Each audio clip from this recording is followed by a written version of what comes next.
బెండ వేసిర్రు, టమాటా వేసిర్రు, బంతి వేసిర్రు, వంకాయ వేసిర్రు, పచ్చిమిర్చి వేసిర్రు, చిక్కుడు వేసిర్రు, దోసకాయ వేసిర్రు, వరిసేను వేసిర్రు.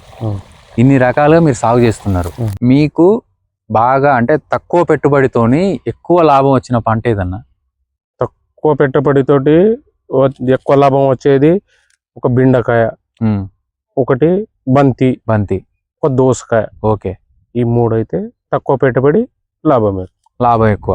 అంటే మీరు దీనికి ఎంత పెట్టినారు ఇంతవరకు? దాదాపు నార్మల్ గా ఒక 10,000 పెట్టవచ్చు. 10,000 పెట్టచ్చు. మందులకు వచ్చే, ఇత్తనాలకు వచ్చే, దున్నిన దానికి వచ్చే అన్నిటికీ.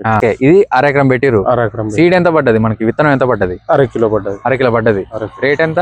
3500. 3500 ఒక అరకిలో సీడ్ పట్టింది. అంటే ఈ విత్తనం పెట్టిన తర్వాత నుంచి ఒక 40 రోజులకి మనకి కాపు స్టార్ట్ అయింది.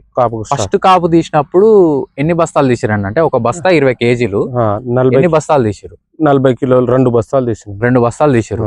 అట్లా 2 సార్లు తీసిన. అట్లా 2 సార్లు తీసిరు. దాని తర్వాత 4 బస్తాలు అయినాయి. 4 బస్తాలు. 4 బస్తాల తర్వాత 5 బస్తాలు. ఇప్పుడు 6 బస్తాలు అవుతుంది. ఇప్పుడు 6 బస్తాలు అవుతున్నాయి.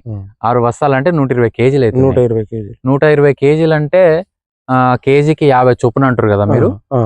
12,500 6,000 రూపాయలు మనకి చేతికి వస్తా ఉన్నాయి. ఓకే, మందుకు ఒక వారానికి ఒకసారి మందు కొడుతున్నారు. వారానికి ఒక 1000 రూపాయలు మందుకు పోయినా గానీ పెట్టుబడి దాదాపు ఒక 3-4 కాపుల్ని వెళ్ళిపోయినట్టు, అంతే కదా? 2 బస్తాలు వేసేపు ఒక 3 సార్లు వెళ్ళిన దానికి వెళ్ళిపోయింది. ఓకే, అంటే ఇదే రేట్ కంటిన్యూ అవుతుంది అన్న, లేకపోతే? అంటే రేటు ఉన్నప్పుడు ఉంటది, తగ్గినప్పుడు. ఎక్కువ వేస్తే జనాలు పబ్లిక్ వేసే దానికి బట్టి ఉంటది అన్న. ఓకే, అంటే అన్ని వేస్తే అన్ని బెండకాయలు వేస్తారు, అన్ని వేస్తే టమాటా వేస్తారు.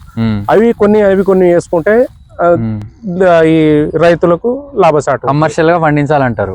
అంటే అదొక రకం. ఉన్న దాంట్లోనే కొంత వేసుకుంటే ఎనీ టైం మనకి వ్యాపారం జరుగుతా ఉంటది. ఇది అయితే ఉంటది. ఒక రైతు ఇప్పుడు మొత్తం బెండకాయలు వేసాను అనుకో, ఇంకో రైతు టమాటా పండించుకోవాలి.